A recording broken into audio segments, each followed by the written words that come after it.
রবিবারের সকাল আর যেহেতু ছুটির দিন তাই ভাবছিলাম লুচি বানাবো, কিন্তু দেখছি ধোসার ব্যাটার এখনও আছে, তাই ধোসাই বানালাম। মিষ্টির বাবা মিষ্টি সকাল সকাল বাজার থেকে চলে এসছে। আজকে দুজনে বাজারে গেছিলো আর মাছ টাছ নিয়ে এসছে। ওরা বাজারে গেছিলো বলে আমি এদিকে পুজোটাও দিয়ে দিয়েছি স্নান করে। আর বাসি কাজ তো আমার ভোর ভোর হয়ে যায়, যেহেতু আমি অনেক সকালেই উঠি। আর এদিকে পুজো দিয়ে একটা ফল মুখে দিলাম আর ধোসা খেলাম। খেয়ে চলে এসেছি রান্নাঘরে। মিষ্টির বাবার আবার 2টো থেকে ডিউটি, রোববার মানে এই 2টোর ডিউটি থাকে। আর চলে এসেছি একটু ফুলকপি আলু দিয়ে মাছের ঝোল করব, কাতলা মাছ এনেছে। আমার ফুলকপি আলু দিয়ে মাছের ঝোলটা যে কি ভালো লাগে, একদম কম মশলায়, একটু পেঁয়াজ আর একটু টমেটো, ছোট্ট মানে অর্ধেক পেঁয়াজ অর্ধেক টমেটো দিয়ে একটু গ্রেট করে নিয়েছিলাম। আর জিরে ফোড়ন দিয়ে আলু আর ফুলকপি নেড়ে একটু জিরে আদা বাটা আর সাথে কাঁচা লঙ্কা দিলাম, দিয়ে বেশ নাড়াচাড়া করে একটু গরম জল দিয়ে দেবো। আর এই ঝোলটা আমার খুব ভালো লাগে, একটু ধনেপাতা উপর থেকে ছিটিয়ে। আজকে মিষ্টির বাবা না মাছগুলো একদম টুকরো টুকরো করে কেটে নিয়ে এসছে।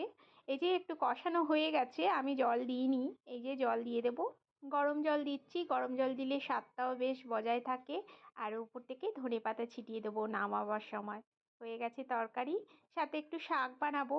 রবিবার আর তাড়াহুড়ো করে রান্না বান্না তো, বেশি কিছু বানাতে পারলাম না। শাক আর মাছের ঝোল করে মিষ্টির বাবাকে দিয়ে দেবো। আর মিষ্টির বাবা এই দুটোতেই মানে ওর বেশি কিছু লাগে না, কোনো চাহিদা থাকে না।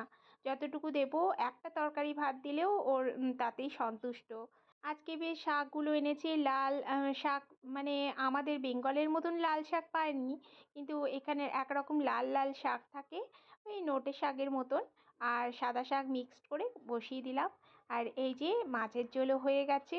মিষ্টির বাবাকে দেবো খেতে, ওর এখনও টাইম হয়নি।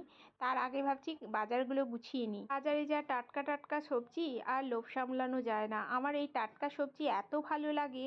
আর আমার সবজি মাছ মাংসের থেকে সবজিটাই বেশি পছন্দ।